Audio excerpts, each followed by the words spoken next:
Hello, sysfailure here again. Today we're looking at the 13W04A snapshot. Now there have been quite a few little changes, so let's just run through them and see what we have. First off, I'm just going to mention in regards to these, if you're somebody who's been playing with blocks in Minecraft that you probably shouldn't have access to, and you may already know this one. But this obviously is your standard half slab, which is 44.0 if you were to spawn it. And this is the double version, as you can see, two slabs on top of each other, which is 43.0. Now, there used to be another block, which is this one, and it would have the top texture on all the sides instead of this one. That used to be about like 43.6, and I think moved up 43.7. But it's now officially 43.8 and it will stay that way. So you'll be able to build with it without getting nasty surprises such as coming back and discovering it's all turned into nether brick. Now as this is official, this means that all double slabs have a feature like this. You won't notice it on most as they all use the same texture on each side. However, if you have the sandstone block, you will. So the sandstone slab here is 44.1. The double height version looks just like a block of sandstone at 43.1, but 43.9 will get you one of these. So that's the top texture on all the sides. So that's a little something extra for you to build with there. Now, next up, we have the jukeboxes. Jukeboxes still don't seem to be able to be powered by redstone unless I've missed something, which is kind of ironic considering it's the redstone update. However, our little friend the comparator is back again. On this case, it will output a signal of different length depending which number disk is in the jukebox. So if I was to get disk 2, which is cat, and pop that in, as you can see, I have an output of 2. Get that out. Still some glitches with items popping out of them, as you can see. If, however, I was to get far, which is disk 5, and pop that in, as you can see, an output of 5 there.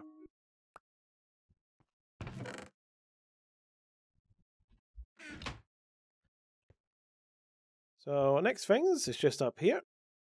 Now I've made ourselves a little AI for this map, so hopefully we'll be able to do some work for me. So stairs, please. Stairs, please. No. Right, well that brings us on to the next point. You can now actually rename command blocks using an anvil. And in this case, I've called this one HAL 9000. And it seems to have developed a similar personality, unfortunately. That will then mean that anytime anything's said by a command block, it will have a name rather than that symbol. Right, thankfully, this one can be placated with music. There we go. That's enough of that. Don't have it anymore. Right. Anyway, up the stairs to dispensers and droppers. There have been an absolute ton of changes with these.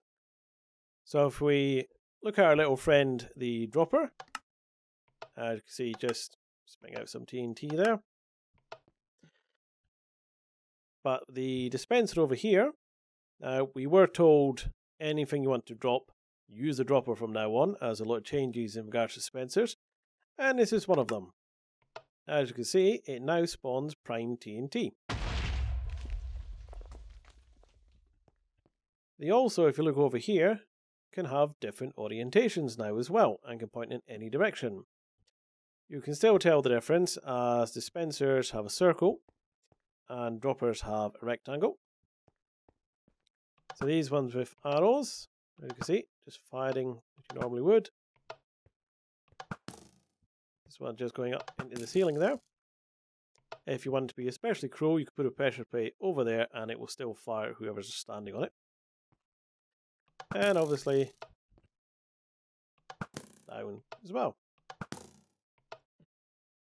Same for the droppers. Just spit out items out the ground, and down from the ceiling. But there's more. If I press this, I have produced fire. Yep, dispensers can also use flint and steel now. So from this, they will set fire to any block that is sitting in front of them.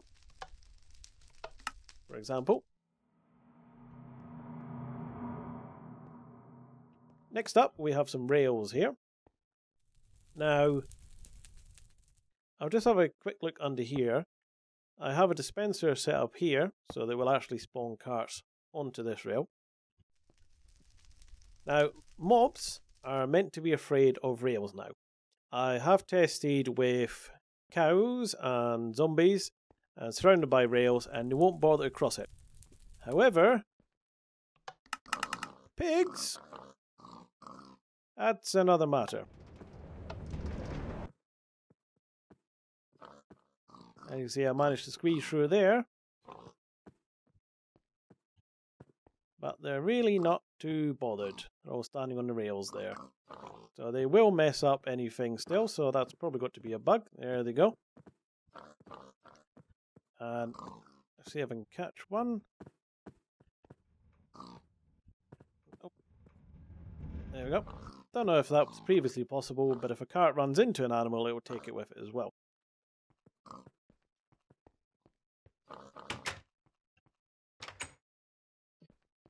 Next little thing. These are droppers again. Now, all these are facing up the way. So you may be able to guess what's about to go on here. Just open this chest. I'll pop in some redstone here. And flick the switch. It's emptying out. Heading into the droppers. And if we look over here. There we go. So it's able to transfer items up, across, and down there. A little bit slow, obviously, because it needs a clock to pulse these to go up. But that's one way of getting stuff to go up the way if you want. So is that it for dispensers and droppers? No. A little bit more. So we'll come down to my nice little garden here. I'm going to do some gardening. Now, as you can see here, I don't seem to have any gardening clothes on. So I'll just put some on. Now, other than this one appeared there, because there is some budding problems that go on at the moment. As you can see, I now have armor on. If you stand in front of a dispenser, it will actually put the armor straight onto you. So that's useful as well for sort of adventure maps or whatever. You want to pop something in place, put their armor on them, and then spit them out again. Is that everything for dispensers? No! A little bit more again. Got this dispenser, and as you can see, looks like it's empty, but it actually contains bone meal. So if I pop down this little sapling, and watch the sapling, it will actually put bone meal onto it. So we're down to 63 there. Whoops. That grew by itself there, because you may have noticed that didn't make the tree instantly grow. Reason being is that they say they've improved bone meal. And by improved, what they mean is that instead of being able to go click, and that would immediately become one of these, I have to keep going. Yep, instead of taking 1 bone meal, it now takes 7 to grow wheat and 2 to sprout a tree. So I wouldn't really say that was much of a useful improvement, to be honest. And our final thing, which is not the dancing pig. You may have noticed through this video on the right of the screen I've had a bit that says deaths, sysfailure 0. Reason being is they've actually added a bunch of commands, and these allow you to enter arbitrary data and assign them to people. This particular one counts deaths based on the game command for death count. And if we have a look in here, you can also test for them. So in this case, I have this block set up to test for the scores of deaths, because deaths is what it's called, for a minimum level of 2 and maximum level of 2. So obviously I've had 0 deaths. Sun's going down. Let me just fix that.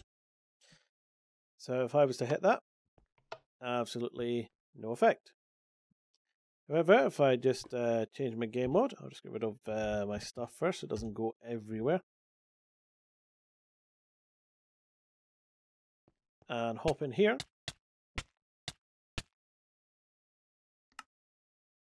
There we go. So I've got 1 def now. That wants 2. Press a button. Nothing. Try again.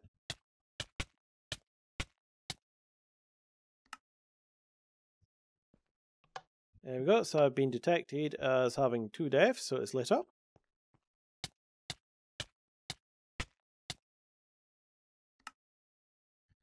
Up to level 3. Now no longer showing up. And just to confirm, we'll kill ourselves again. So you can see I have 4 defs. And we'll try again. And nothing. Apart from how. Right. Well, that's the snapshot. Lots of new features, and I hope you enjoyed, and I'm going to go off and kill that AI now. So thanks for watching, and bye bye.